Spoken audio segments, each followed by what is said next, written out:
Latitude 91 sur 95.4 FM everyone.com. Tous les lundis, 18-20h.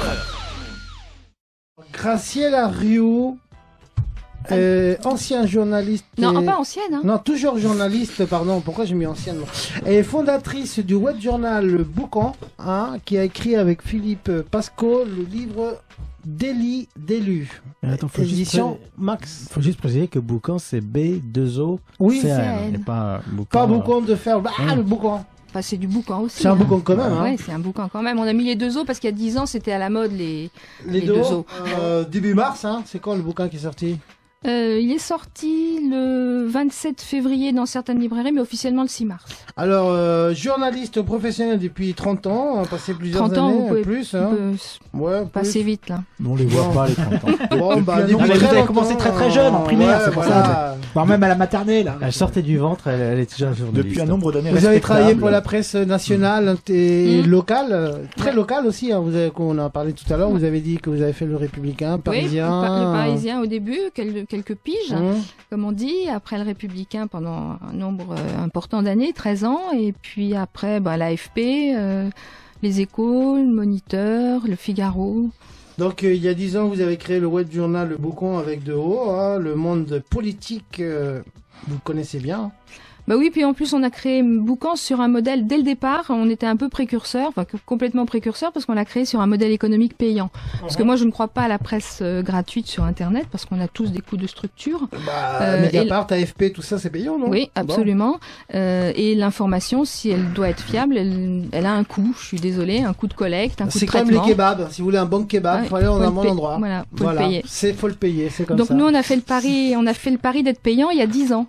Et c'est un pari qu'on a réussi on a eu notre lectorat parmi les élus, les collectivités locales, les associations d'entreprises, les entreprises et les institutions. Qu'est-ce que vous traitez comme sujet dans le web journal Le Boucan? Web journal, c'est économie, politique, institutionnelle, un peu de scientifique, mais plutôt à la marge. Voilà, tout ce qui me plaît.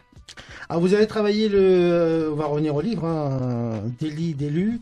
Vous avez travaillé avec Philippe Pasco, qui était maire adjoint d'Evry, puis conseiller municipal, ancien conseiller régional aussi, et chevalier d'art et des lettres. Bah oui. C'est quoi ça? J'en sais foutre rien, pardon. Bah moi non plus, j'en sais foutre rien. C'est une décoration. C'est une décoration. Tu connais toi? Bah oui, en fait, chaque fois qu'il y a un artiste américain qui passe en France, que ce soit depuis Jack Lang, en fait, à chaque fois il la reçoit, donc c'est une décoration, c'est un peu comme la Légion d'honneur, mais pour les artistes, voilà. C'est la Légion d'honneur de la culture, on va dire. Donc Philippe Pasco, on aurait voulu l'avoir avec nous aussi pour lui poser quelques questions. 25 ans de vie politique à lui à peu près. Vous lui parlerez quand il sera là. Quand il sera là. Alors, pour revenir au bouquin, y a-t-il quel élément a été le déclencheur de cette grande aventure, parce que ça a duré quand même un petit moment. Oui, ça a duré 6 mois. Au départ, c'est un peu l'éditeur qui a eu l'idée au départ, qui souhaitait faire ce Max genre. Malo. Oui, Max Milo. Milo. C'est Max Gallo. Ou Max Malard. Ou la Vénus de Milo. Ou la Vénus de Milo. Le mélange des deux. Donc c'est lui qui avait envie d'avoir ce espèce de dictionnaire ou bottin mondain entre guillemets, comme a écrit Le Point, qui recense les élus qui ont été condamnés. Et puis on s'est rencontrés, Philippe m'a fait rencontrer l'éditeur, et puis voilà, on est parti sur ce projet avec l'idée de le sortir pour les municipales. Alors c'est pas rien quand même. Élu, mise en examen, garde à vue, placé en détention provisoire, condamné pour trafic. Divers et variés. On se croirait dans les reportages qu'on voit sur les cités, là, à Marseille, là presque. Sauf que le deal, le produit, c'est pas le même. Ça dépend, c'est varié, il y a toutes sortes de choses. Affaires de mœurs, pour avoir truqué des marchés publics, ou confondu les comptes bancaires pour leurs comptes personnels aussi. Donc ce livre, le problème c'est que tous ces faits délictueux. Oui, c'est 400 hommes. Tout ça, mais c'est peu de choses. Si on rapporte ça à la population. Ça fait déjà plus que l'Assemblée nationale déjà. Non, plus ils sont que sièges. 570. 560, Ouais, on est 570. 577. Non mais on n'a pas tout mis, hein. On n'a pas tout mis parce que sinon le bouquin aurait fait 700 pages et il aurait été trop cher. On voulait pas le vendre trop cher. Alors, ça, 70 personnes qui changent régulièrement en plus. Non, là, c'est trop. Ceci étant, là, c'est 400 personnes qui se sont fait choper. Voilà. Voilà. Vous m'enlevez les mots de la bouche. Et qui n'ont pas eu de protection, qui n'ont pas réussi à se protéger Il malgré y a, leur- il y a leur l'immense, enfin, il y en a quand même quelques-uns qui passent au travers ou qui y sont pas encore, mais qui seront peut-être dans la Voilà. prochaine édition. Et là, déjà, il y a déjà des noms qui nous viennent à l'esprit. Mais cela étant, je veux relativiser quand même. Ouais. Hein. On veut surtout pas être dans le tous pourri. C'est, il y en a qui se sont fait pécho. On les a. Là, c'est seulement les 10 dernières années, hein, les affaires des 10 dernières années, et priorité donnée à ceux qui se représentaient pour que les gens sachent un petit peu à qui ils ont affaire. Mais il y a 520 000 élus en France. On en a recensé 400. Il y a un organisme qui dit qu'il y en a 100, 150 qui sont mis en cause chaque année. On n'est pas dans des chiffres délirants. Mais par rapport à la fonction la fonction d'élu au départ, elle est bénévole. Hein, c'est pour au sens de l'intérêt général. Il y en a qui l'ont dévoyé et c'est ce qu'on a voulu pointer parce que c'est pas acceptable. Alors, c'est qui qui a le meilleur des 400 pourris, là? C'est Ah, qui on n'a le pas fait de meilleur classement. Ah ouais, il n'a pas Non, de on n'a classement. pas fait de Voilà. classement. Mais par contre, le livre, il est fait de façon comme un dictionnaire. Hein. Comme un dictionnaire par Hein ordre alphabétique. Par et ordre alphabétique, mais on n'a pas voulu donner les appartenances politiques. Qui est celui qui vous a marqué le plus dans le bouquin? Ah bah là j'en ai eu un, je me souviens pas de son nom, mais c'était une histoire rigolote. Ah. C'était un élu, il a été battu entre les 2 tours de l'élection Ouais. et il voulait absolument pas se séparer de sa voiture. C'était une voiture de fonction, mais il était amoureux de sa voiture, je sais pas. Ah. Donc il a monté une usine à gaz, il l'a revendue à un prête-nom et il l'a racheté après pour garder sa voiture. Voilà, il n'arrivait pas à se séparer de sa voiture, c'était son bébé. Donc, tout ça, c'est fait sous l'ignorance des électeurs. Non, tout ce qu'on a écrit a été publié dans la presse. Non, mais je veux dire, les 400 voyous de Marianne, ils agissent justement, à eux, ils peuvent agir sous l'ignorance. Plus les électeurs ignorent justement tout Non, ça. mais ça, c'est logique que s'il faut une malversation, on va Ouais. le faire aux autres électeurs. C'est ça Non, ta non, mais question, Mario tout a été, ils ont été condamnés, mis en examen, D'accord. placés en garde à vue, etc. Il y a eu des articles. À chaque fois, on a veillé à avoir 3 ou 4 sources différentes par affaire. Mais le problème, c'est que on a constaté aussi que les électeurs, ils ont tendance à oublier. Ou des fois ça les arrange de réélire quelqu'un dont ils sont sûrs de pouvoir obtenir quelque chose. Donc c'est peut-être plus facile d'envoyer un mec un peu borderline ou une nana. Et... Aaron. Alors, pour donner la bouche, est-ce que vous mettez les noms dedans ou est-ce que vous êtes... Non, il y a les noms. Ah, il y a les noms Non, dedans. il y a Par les ordre noms et les alphabétique, fonctions. Non, par ordre Ah, alphabétique, d'accord. il y a les noms. Tu peux me faire un quiz inventer un Ouais. quiz avec ce bouquin. Non, mais de toute façon, c'est des choses qui sont maintenant publiques. Ah, C'est des tout est condamnations public. qui ont été faites D'accord. par la justice, donc il n'y a pas de... Tout est public. hein. Entre guillemets, il n'y a pas de révélation, c'est ça Non, que je veux dire. pas de Voilà. révélation. Par contre, Non, il y a un C'est une recensement. compilation. C'est une Voilà, c'est ça. compilation. Des C'est un best-of voilà. des 400. Et ce qu'on a rajouté, en fait, les 40 premières pages, après avoir fait toutes ces fiches, on s'est rendu compte, ça nous a interpellés et ça nous a fait nous poser un certain nombre de questions sur lesquelles je reviendrai tout à l'heure. Mais, enfin, Mais moi, je me pose une question. Attends, Lucas, justement. vite fait, excuse-moi. Ouais. Vite fait, Lucas. vilain, il va me piquer ma question. Bah oui. Alors, Méchant. J'avais pas vu qu'il y avait une question. non, moi c'était juste Tu parce veux que. savoir si l'Alsace c'est la plus belle région du monde? C'est non, ça? mais ça, Ah, bah, non. c'est pas une question, c'est une affirmation. Oh là. Non, et ensuite, non, c'est plus sérieusement, là vous dites justement que vous avez voulu éviter, avec le livre, le message du tous pourri, mais quand on sait le contexte qu'il y a eu avant les municipales, enfin ça s'est quand même bien déchaîné les affaires. Bah ça, c'est pas de notre faute. Hein. Ah on oui, va, non, bien sûr que on non. va pas tirer sur les lanceurs d'alerte ou sur les Ah oui, non. sur les messagers. Hein. Moi, non. je refuse ce discours. Hein.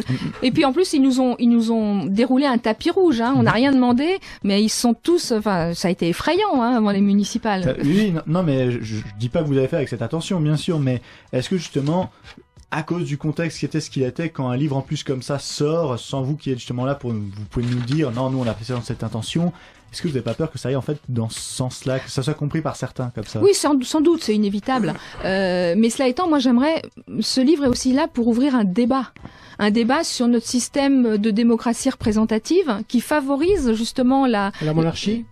non pas la monarchie, Ah, pardon. mais la création d'un microcosme avec des élus, des professionnels de la politique. Oligarchie. Oligarchie. Donc on est aussi là pour, moi je souhaite que le débat s'ouvre. Alors justement, est-ce que cet ouvrage... Excuse-moi, Olivier, t'avais une question toi avant, t'as vu? Oui, non, mais en fait, la question elle est simple, c'est que quand on voit donc tout ce recensement et toutes ces affaires, moi, il y a toujours une question que je me pose, c'est comment se fait-il que certains sont reconnus par la justice comme de gros truands et soient ensuite réélus? Je pense par exemple, actuellement, Juppé est très bien dans les sondages, alors qu'on sait très bien qu'il a été 1 an inéligible, il a même dû s'exiler au Canada, parce que, alors après on peut dire qu'il a endossé les dossiers de Chirac, mais en attendant, vous liriez les attentes, enfin, ce qu'a dit je sais pas si c'est le procureur général pendant son procès, il lui a reproché avec son niveau, je veux dire, c'est un mec, il est énarque, il est, je sais pas quoi, avec son niveau de culture, de connaissance, c'était inacceptable. Il connaît la machine. Il n'y a pas que ça, mais même Jean-Marc Ayrault, par exemple, a été condamné, condamné, bêtises, voilà, pour avoir favorisé donc une société sur un marché public, et donc il a été lui aussi pendant un moment inéligible. Et pourtant, aujourd'hui, il est Premier ministre. Et c'est des choses comme ça qui m'inquiètent quand on voit par exemple les Balkany. Enfin voilà, il y a la pléthore. Mais voilà, je suis désolé, mais que ces gens-là, moi je veux savoir. Qu'est-ce que vous en pensez, vous? Est-ce que quand vous recensez tout ça, il a été condamné. Il y en a beaucoup qui sont réélus d'ailleurs. Oui, mais regardez Tibéri. Bah oui. Mais bon, lui, il a été condamné au bout de 17 ans. Ça a mis 17 ans à sortir. Balkany qui a été réélu. Oui, il y en a, oui. Trop. Et qu'est-ce que vous en pensez, vous? Est-ce que vous dites est-ce que vous avez quand oui, on doit parle. recenser tout ça et qu'à la fin on se dit mais ces gens-là sont quand même réélus, et qu'est-ce qu'on se dit? On se dit les Français sont des abrutis parce que ou alors ils ont mis la mémoire courte, ou alors ils se disent les politiciens peuvent pas faire autrement. Non, je pense qu'il y a un ensemble de choses. Il y a le fait que regardez le Balkany, il est tellement clientéliste, donc en plus, comme il y a beaucoup d'abstention, donc souvent ces gens-là ne sont réélus que par leur clientèle. C'est aussi le risque. Là, nous, on réclame le vote blanc. On nous a mis un vote blanc une reconnaissance du vote blanc à minima. On va se retrouver avec 2 colonnes. Maintenant, ils vont être comptabilisés, mais ils seront absolument pas retenus dans les suffrages exprimés, ce qui ne veut rien dire. Ça n'a aucun intérêt. Et ces gens-là continuent à être élus, mais avec leur clientèle, parce que les citoyens avertis qui n'en veulent plus, ils vont pas voter. Ou ils votent blanc, ou ils vont. Mais il faudrait changer le mode. Si on parle par exemple d'inscription en liste. Si on prend par exemple le cas Balkany par exemple, alors moi je vais pas à Levallois, mais en attendant, c'est quand même quelqu'un qui a pris de l'argent dans la caisse de la ville. Puis oui. Voilà, et ça a été reconnu par la justice, etc. Il a encore inculpé là actuellement pour en avoir repris. Pour l'instant, il a inculpé. Je crois que c'est pas encore passé au tribunal. Et apparemment, les gens sont prêts à le réélire. Vous avez vu ce qui s'est passé avec BFM, il a piqué la caméra et les gens ont applaudi Balkany. Enfin, c'était surréaliste. Est-ce que la surexposition médiatique, ça peut jouer? Parce que c'est lui qu'on voit plus dans les médias par rapport aux autres. Non, mais je pense que c'est le système clientéliste qui marche à fond. Et ça marche à fond, ils ont leurs clients. Les gens sont contents de ce qu'il fait sur le Valois. Moi, je pense un peu comme Aaron. C'est-à-dire que c'est vrai que la télé a un grand pouvoir. Par exemple, quand on voit DSK qui revient aussi dans les l'effet grossissant, l'effet loupe, ouais. C'est ça. C'est-à-dire qu'à partir d'un moment, comme DSK, il a été au FMI, etc., les gens se disent mais finalement, ça serait peut-être le meilleur, alors que il a toute proportion gardée. On peut parler de Corbeil. À Corbeil, il y a l'affaire Dassault qui est en cours. Moi, je me souviens, il y a quelques années, en 2009 ou 2008, le début où les élections ont commencé à être annulées, moi, les gamins, enfin certains jeunes des quartiers me disaient « Mais pourquoi veux-tu qu'on aille voter pour un communiste qui a pas de pognon alors qu'on a Dassault ?» Bah ouais. Tant qu'à faire, autant voter pour un mec qui a du pognon. Voilà. Et tous les élus dans tous leurs circonscriptions ont leur. Mais Dassault, c'est à part parce que lui, c'est pas de l'argent public. Hein. Ouais. Mais au contraire, il en a donné. Alors, moi, est-ce que cet ouvrage a fait réagir au moins une partie de la classe politique? Pas beaucoup encore. Ah ouais? Pas beaucoup, mais ils sont tous très occupés, je pense. Pour les faire réagir, est-ce que vous avez 2-3 noms improbables? Ici du coin déjà t'as Dassault, t'as du Tron qui a eu un non-lieu, je précise, qui a bénéficié d'un non-lieu. Ouais. On a Jean-Paul Huchon aussi. Jean-Paul Huchon. Ouais, Jean-Paul Huchon. Condamné, ouais. Non, mais par contre, si le livre, si les politiques n'ont pas réagi, est-ce que votre livre, vous avez pu facilement dans les plus grands médias que Everyone, non, on peut vous le dire. Est-ce que vous avez pu faire la promotion de ce livre? Oui, on a eu 2 pages dans Le Point. Pour la sortie. Sur Télé France et Son Info aussi, vous avez un article. Il parle de presse nationale. On a eu Philippe a été invité des Grandes Gueules. Ah oui, sur RMC. Voilà, moi j'ai été invité dans le journal de Soir 3. Bah là, ça. Ouais. On a eu un journal russe. La presse étrangère, la Russie s'intéresse, on en parlait tout à l'heure. Donc la Russie le journaliste russe était très content de nous recevoir parce qu'il dit la France, pays des droits de l'homme, qui donne des leçons à la terre entière, on est très content de pouvoir les accrocher un petit peu. Il n'a pas tout à fait tort. Bon, Ça fait longtemps qu'on est Mais plus vraiment les droits de l'homme, hein. malgré toutes ces expositions, même. vous n'avez pas eu de réaction des politiques, vraiment aucune. Localement, non. Non. Localement, Bon, mais appel peut-être aux politiques qui point de vue réagissent au national, bouquin, alors. Non. Pas encore. Ça va peut-être venir.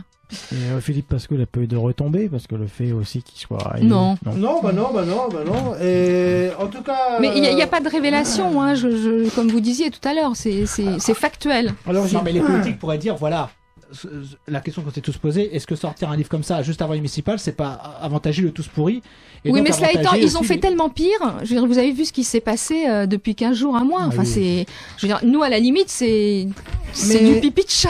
Mais il y a un truc aussi, Oui, c'est sûr. il y a un truc aussi localement, selon un sondage, il y a à peu près 60% des Français qui expriment de la confiance envers leurs élus locaux, leur maire. Oui. Hein. Enfin, bon, Et faut pas malgré oublier que tout 60, ça, c'est pas énorme non plus. Hein. ouais, mais bon, vu aujourd'hui ce qui se passe là, entre les reality shows et les détournements de fonds, ils sont kiff les mecs. Hein.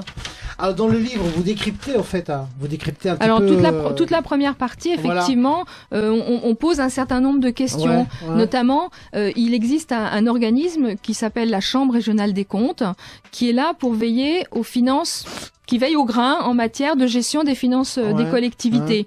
Et elles les contrôlent. Elles font des contrôles aléatoires. Et ces chambres régionales des comptes, on vient d'en supprimer 7. En janvier 2014, je crois.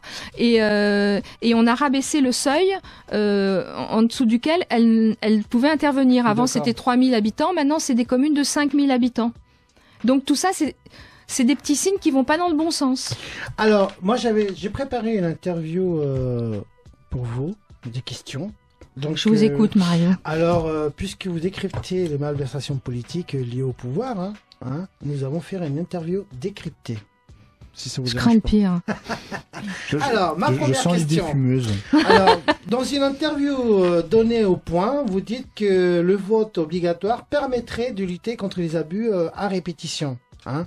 Si le vote est devenu obligatoire, qu'amènera-t-il la liberté individuelle qu'on pourrait s'exprimer par rapport à le biais du suffrage universel? Bah, ça réduirait déjà l'abstention. Ouais. Et puis, je pense que les gens, en étant obligés d'aller voter, en Argentine, le vote est obligatoire. Au Chili, je sais pas s'il est obligatoire, mais en Argentine, le vote est obligatoire. C'est obligatoire. Au Pérou, le vote non seulement est obligatoire, mais si celui qui est élu avec moins de 30% des suffrages, le scrutin est annulé.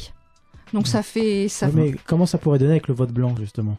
Parce que maintenant que ça va être autorisé, imaginons que le vote blanc que le vote soit obligatoire et qu'il y a le vote blanc. Oui. Est-ce que ça peut aussi... Ah bah oui, parce que... Non, mais le problème, c'est qu'il ouais. faudrait que le vote blanc soit comptabilisé dans les suffrages exprimés. Ouais. Si c'est pas dans les suffrages exprimés, mais ils le feront pas. Enfin, Donc l'abstention alliée ou ennemie? l'abstention, ennemi. Ennemi. Alors, Non, sort- mais pour oui. reparler du vote blanc, c'est vrai qu'on en parle nous à chaque fois ici. Mais même si c'est pas comptabilisé, moi je pense que si les gens vont en grande majorité voter blanc, ils seront obligés d'en parler. Ils vont pas. Oui, mais ce qui pourront pas serait l'esquiver. intéressant, C'est ce qui se c'est que ce passe soit comptabilisé dans les suffrages exprimés, parce que là, on saurait que un tel, il est élu avec 20%, par exemple. Ah, ça, je suis tout à fait d'accord, mais à l'heure actuelle, les votes blancs, par exemple, c'est quand on fait le dépouillement, hein, je l'ai fait plusieurs fois. Oui. Quand on fait le dépouillement, déjà, c'est pas avec les votes nuls. Bon, là, il y aura c'est- deux colonnes, hein. Il y aura Et vote là, il y a nul et actuellement vote blanc. deux colonnes. Voilà. Vote nul et vote blanc, ils vont pas ensemble, hein, normalement. Quand on fait le Normalement, dépouillement. je sais plus. Non, Il y a ils longtemps vont que je l'ai pas pas ensemble. fait. Toujours est-il que c'est vrai que si jamais on le comptait, ça permettrait donc à chaque fois. Normalement, il c'est ce qu'on sera dit, comptabilisé, là. Ah bah j'espère, mais j'espère que les gens vont beaucoup voter blanc si plutôt que de pas y aller. Alors, c'est ma sûr deuxi- que ça ne fausse pas l'aider, quoi. Bon, ma deuxième question justement en relation avec les votes, en sortant ce livre-là, qui est le livre qui dénonce justement le délit des élus, en période électorale en plus, vous ne craignez pas d'entretenir la thèse tous pourris et de faire le jeu de faire développer le taux d'abstention? Non, puis de toute façon, vous en auriez parlé si on l'avait pas sorti au moment des municipales. C'est ma question. Je sais pas. Vous m'auriez invité? J'aurais pas été là. Bon, on était occupés déjà donc. Ouais. C'était la seule façon de... La période, c'est le moment où il faut en parler. C'est le moment idéal où il faut en parler. Alors évidemment, peut être un peu dérangeant. Ça peut être c'est pour ça. Mais je pense que la situation est suffisamment grave. Comme je disais tout à l'heure, faut qu'on arrête de stigmatiser les messagers, qu'on arrête de taper sur Mediapart, les lanceurs d'alerte, ils sont là pour quelque chose. Donc on arrête de tuer les messagers, de vouloir tuer les messagers plutôt que de tuer les coupables. Surtout quand les messagers ont raison en plus. C'est-à-dire qu'à la rigueur, ils lanceraient des alertes pour des menaces qui n'existent pas ou des faits qui n'existent pas, je comprendrais, mais là ça existe. Donc après, c'est peut-être les politiques qui devraient faire attention à ce qu'ils font plutôt que de faire que de faire des grosses malversations et puis dire après oui mais vous favorisez le tous pourri. Bah oui, mais on est désolé, il faut pas que l'information, la vraie véritable information, ils sont pas tous pourris, mais il y en a trop. Oui, mais les politiciens, eux, moi je trouve que c'est leur défense. Ils disent oui voilà, parler des affaires comme ça favorise le tous pourri. Non, je suis désolé, c'est simplement le type il a fait une malversation, on en parle, terminé, et c'est normal puisque c'est un élu. Et puis j'ajouterais, en faisant tout ce travail de recherche, j'ai beaucoup lu aussi les commentaires sous les articles de presse. Et ça c'est passionnant. Et les gens sont exaspérés. Je sais pas si les élus se rendent compte de l'exaspération du public. Non. Il y a un décalage. Ils font la sourde oreille alors. Quand on lit les commentaires, bon, je passe tous les trucs à la con, grossier, vulgaire, violence, xénophobe, etc. Mais il y a des gens qui font des analyses, qui partagent des vrais sentiments, des vraies réflexions, et quand on lit ça, on se dit ils méritent que les plumes du goudron, quoi. Non, mais de toute façon, l'exemple moi que j'ai, c'est à chaque fois qu'ils parlent, parce que c'est le membre de la population que je connais entre guillemets le mieux, des jeunes. Enfin, je sais que pas un seul jeune se reconnaît à chaque fois qu'ils disent oui, voyez les jeunes, mais à chaque fois on se dit mais non, ils sont juste en décalage. Il y en a, ils sont vraiment complètement en décalage. Par rapport aux gens entre guillemets normaux. Justement, j'ai peut-être une question à mon tour. Vous, on est dans une radio étudiante. Est-ce que dans la population étudiante, il y a un sentiment, civique? Est-ce que les jeunes vont voter? Est-ce qu'ils s'intéressent? Oui, non, mais ça, je veux dire, ce qui a été dit par d'autres, c'est les jeunes, c'est pas qu'ils croient plus en la politique, c'est plutôt qu'ils croient plus dans les hommes. Je veux dire, il y a des opinions qui sont de droite, il y en a qui sont de gauche, il y a tout, mais c'est juste que on croit plus. Alors bon, je parle. Donc la politique intéresse, mais pas ceux qui l'exercent, quoi. Oui, c'est juste, on se dit, de toute façon, ça va rien changer, c'est tous les mêmes. Ils vont nous avoir du début à la fin. On sait qu'on ne choisit pas vraiment, donc. Après tout ce bouquin, après ce livre-là et tout ce bouquin, est-ce que on peut dresser un constat positif sur la politique ou pas? Oui, bien sûr. Là vraiment, c'est une photographie à un instant T. Ce qui peut paraître choquant. Des 400 clichés quand même, hein. Oui, non, mais ce qui peut paraître choquant, c'est l'accumulation. C'est l'effet masse, voilà. Mais on aurait pu en mettre plus. Déjà, les gros le bouquin. Hein. Les gros, oui. Et puis en plus, il est écrit petit, parce que on voulait pas qu'il soit vendu plus de 20 €. Hein. Je vous dis tout. Oui, non, mais moi, je garde confiance. Mais je pense que j'ai une grande confiance et je mise beaucoup sur les citoyens, parce que je pense que il y a des mouvements citoyens qui commencent à se développer, et je pense que les citoyens ont une carte à jouer, et les politiques dans l'avenir ils pourront plus faire ce qu'ils veulent, parce que les citoyens notre but c'était que les citoyens votent les yeux ouverts.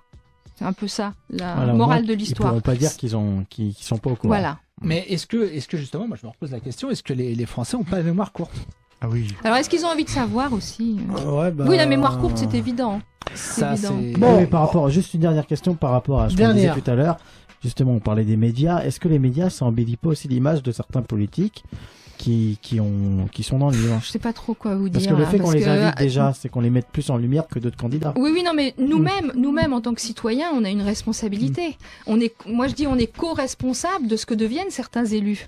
Parce que aussi, nous, chacun, peut-être, on va avoir un élu, on va aller le voir, on va lui dire, ouais, t'as pas un appartement pour moi, t'as pas une place en crèche. Cette attitude, en fait. On est des receveurs. Nous, on est aussi co-responsables. Je ne jette pas la pierre qu'aux élus, parce que nous, citoyens, on a notre part de responsabilité. Quand je dis citoyen, c'est au sens large, je me mets dedans, on se met tous dedans. Bon, alors, où est-ce qu'on peut trouver le livre alors? À la FNAC. Partout en France. Partout en France. Et vous avez un site web pour le livre? Les éditions Max Milo. Max Milo. Les éditions Max Milo. Voilà. Donc, d'élus de Graziella Rioux et Philippe Pasco. Latitude 91, tous les lundis, 18, 20h.